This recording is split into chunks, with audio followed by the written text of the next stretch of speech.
das eleições. Deputado, dois telespectadores fazem a mesma pergunta. Alexandre Pereira Costa, de Pindamonhangaba, pergunta o que o senhor tem a dizer em relação ao seu nome entre os beneficiários da empresa Pau Brasil. E o Adolfo Alves Ferreira, de São Bernardo do Campo, que diz: os índios utilizavam o Pau Brasil para corar, tingir os tecidos. O senhor não ficou curado quando viu o seu nome na contabilidade da empresa Pau Brasil? Em primeiro lugar, eu fiz um levantamento com os meus chefes de campanha, porque um deputado, um senador, um prefeito, um candidato a prefeito, não faz a contabilidade da campanha. Eu tinha que me preocupar com outros temas, como sobreviver no Rio de Janeiro, ou como inserir no Rio de Janeiro contra o PT, que tinha uma poderosa máquina, e o PDT, que tinha Brizola, no momento em que Brizola estava, por assim dizer, no apogeu do seu poder. Isso era tratado ao nível dos assessores financeiros. E eles não encontram nenhuma referência a Pau Brasil. Agora, eu me admiro que você, um rapaz tão inteligente, esteja associando a todo esse pseudo-escândalo que está surgindo e que é uma vasta exploração política dirigida contra a figura do Maluf. Vamos ser francos e vamos acabar com essa confusão entre moralismo e moralidade. A moralidade é uma virtude, o moralismo é um cacoete, no caso, um cacoete perverso. Será que alguém acredita que um candidato à presidência da República ou à governança do Estado, que não tenha recursos pessoais, que não seja rico, pode mobilizar a sua candidatura apenas com contribuições de pessoas físicas, como prevê a lei? Haverá no Brasil um suficiente número de pessoas físicas dispostas a esse sacrifício financeiro? Isso não existe. Na realidade, todas as campanhas de todos os partidos são financiadas através de um misto de recursos pessoais, contribuições de pessoas físicas e contribuições de pessoas jurídicas de várias ordens. Consideremos o elenco de possibilidades. Você tem vários tipos de candidatos. Tem um candidato rico que pode fazer a sua própria campanha com seus próprios recursos. Tem um candidato pobre que não consegue recursos e habitualmente não é eleito, a não ser vereador. Você consegue ser eleito para vereador com língua, conversa mole e sola de sapato. Só vereador. Se você alarga o horizonte, você precisa mobilizar algum recurso. Depois você tem os candidatos que já chegaram ao poder de uma maneira ou outra e fabricaram caixinhas. E então se reelegem com a utilização de suas caixinhas, que servem também de base de apoio para criar uma coorte de apoio. Porque um governador, um presidente da República tem que ter um sistema de apoio e tem que ajudar aqueles que o apoiam. Então, aqueles que já estiveram no poder e formaram caixinhas resolvem o problema dessa maneira. Você tem depois um outro tipo de político.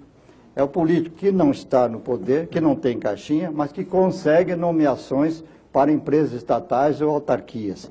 E as empresas estatais, então, mobilizam recursos. Chamam, por exemplo, os empreiteiros e dizem: olha, seus pagamentos vão se atrasar se você não apoiar o nosso candidato, que nos dá prestígio, apoio. Ou então, não terá mais contratos no futuro, se não apoiar a nossa corrente política. E por que é que os políticos brigam desesperadamente para nomear gente para estatais? Para ter esse tipo de apoio eleitoral. Deputado, mas eu só queria terminar. O seu caso nesse elenco? Eu só queria terminar. Bom, além disso, você tem o político ideológico. É o caso, por exemplo, dos partidos comunistas que recebiam financiamento do Cominter. Era um comitê internacional que sabidamente financiava os partidos comunistas no mundo. Desaparecido do Cominter, esses partidos também murcharam. No Brasil, estão reduzidos aí aos 3 ou 4 gatos pingados, que miraculosamente têm a liderança do governo, coisa também difícil de explicar.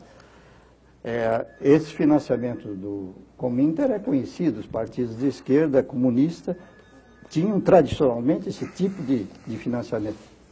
Mas existem também os partidos ideológicos, não da linha radical marxista, mas da linha socialista, como, por exemplo, o PT.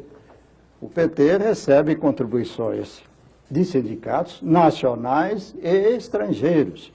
E ninguém me diga que o senhor Lula rejeitou contribuições de empresários, que eu não conheço nenhum empresário que tenha contribuído para o Collor, que não tenha também pago um prêmio de seguro, contribuindo um pouco para o Lula. É o chamado dinheiro do bandido, na esperança de ser protegido caso viesse a ser implantada a República Sindicalista. É o caso dos violinistas no campo de concentração. Muitos judeus tocavam no campo de concentração, não porque achassem que o Terceiro Reich chamava a música, ou porque se deliciassem com a música, apenas para não ir para o campo de concentração. Então, eu não conheço empresário que não tenha procurado fazer seu leque de proteção, olhando muito para o Ibope. Quando o Collor tinha 2%, provavelmente só a família o financiava. Quando ele passou a 12%, 13%, 20%, passou a dominar no Ibope, o PC Faria não tinha a menor dificuldade. Havia gente esperando para contribuir. Deputado, o senhor poderia especificar, por exemplo, na última eleição, qual foi o total de recursos, né, que foram necessários para a sua campanha? Qual o percentual desse total que teria vindo de pessoas físicas, jurídicas? Deixa eu terminar. Bom, então temos esse tipo de política ideológica. E eu acho uma safadeza inominável, e estranho muito que a imprensa esteja batendo se associando nesse coro, que o PT tenha conseguido tornar aceitável a seguinte teoria. É perfeitamente legítimo e ético contribuir para o Lula implantar a República Socialista. Agora, é criminoso, é pecaminoso que um empresário contribua para o Maluf para ele defender o sistema capitalista. Ora, bolas, caçarolas. Se é legítimo contribuir contabilidade para... fantasma, deputado. Se, não está entrando no mérito. Se é lícito contribuir para a comunismo. implantação do socialismo, deve ser lícito também contribuir para a defesa Mesmo do que capitalismo. seja Porque o por baixo capitalismo do pano. é a solução que mundialmente se provou exitosa. Você ainda Deputado, tem um não acha que outro isso tipo de justifica o que você político. faria, É o deputado? político que não é provavelmente ideológico, mas é filiado a credos religiosos. Então recebem financiamentos religiosos. Isso é até doloroso, porque eu vejo lá minha empregada, 10% do salário dela vai para a igreja e provavelmente a igreja vai utilizar isto não para obras benemerentes, mas em parte para caixinha política. Depois você tem os políticos que não têm linhas ideológicas de tipo esquerda, que não nomeiam gente para as autarquias, que não estão no poder e, portanto, não formam caixinhas. Esses têm que buscar contribuições de pessoas físicas, preferivelmente, e acredito que a grande maioria tenha também, se não a totalidade, alguma contribuição de pessoa jurídica. Agora, eu não tenho uma estimativa do custo de minha campanha, porque eu fiz uma tolice inominável. Amigos que me procuravam e diziam, bom, você representa aquilo que eu concebo como um estilo desejável de vida. Quer dizer, uma economia de mercado, com predominância da empresa privada, com um governo pequeno, ágil, modesto e eficiente. Este tipo de visão da sociedade é aquilo que eu quero. Mas eu gostaria de contribuir para você.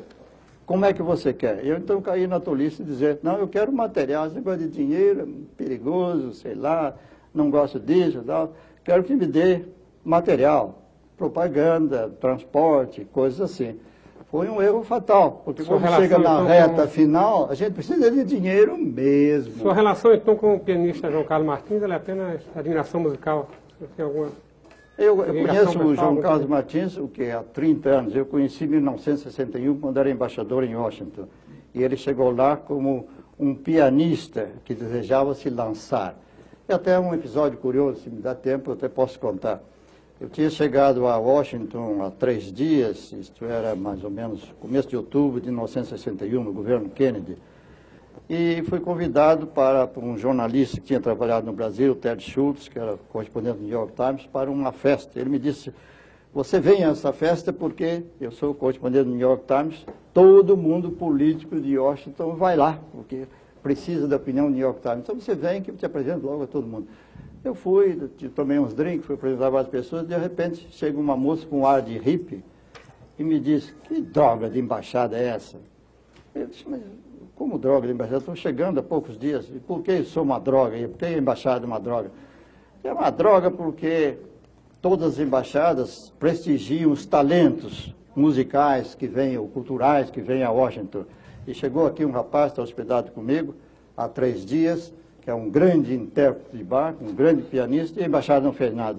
Eu disse, bom, mas eu estou chegando há 3 dias, não conheci esse cidadão, se ele é realmente um talento, vou apoiá-lo, então vamos fazer o seguinte, eu dou uma festa na embaixada, eu dou as bebidas, os garçons, a comida, agora você traga os hóspedes para prestigiar este jovem pianista, porque eu estou chegando em Washington. Ela era nada mais, nada menos que a filha do líder da maioria, Mike Mansfield, um homem de extraordinário